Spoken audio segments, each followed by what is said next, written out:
Nini? Bibi yangu sitauoka mtu vya wazi nilamsha pole pole kweli. Mtoto njoo anasema nikulamusha hivyo. Mtoto naye anataka nini? Anataka nini saa hii kweli? Mtoto asikia harufu ya mavi ya hivi. Mama yangu. Mtoto anasikia harufu ya mavi ya hivi.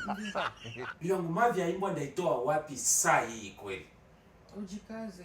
Hapa hatuna imbwa, hakuna jirani mwenye iko na imbwa. Hii saa 7 ya usiku ndatafuta mavi ya imbwa ndaitoa wapi? Mimi nasikia mimi nakosa amani. Kama siipati, sijui kama ndalala. Bibi yangu mimi hapana hiyo mavi ya imbwa stay ndaikamata sasa. Sasa hii ni usiku hakuna kwenda toa mavi ya imbwa. Sikia nyamaza. Nyamaza kwani nitafuta kwani nitafuta.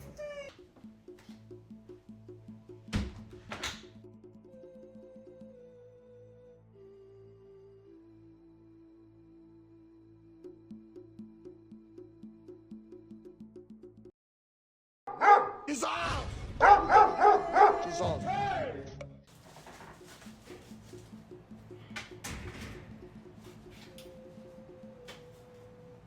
Bibi yangu, mimi napata kabisa. Zogeza kule, zogeza. Nizogeze kule Yesu wengi unanituma niende kukuletea. Mtoto Bibi yangu, mimi natalumiwa na imbwa naenda zunguruka kule. Si wewe ulinituma niilete.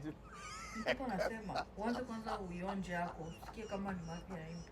Mtoto anasema nianze nionje yako nisikie kama ni mavi ya imbwa. Bibi yangu, huyu mtoto wako kama hata kwa mulozi, basi atakuwa akili yake haiko sawa.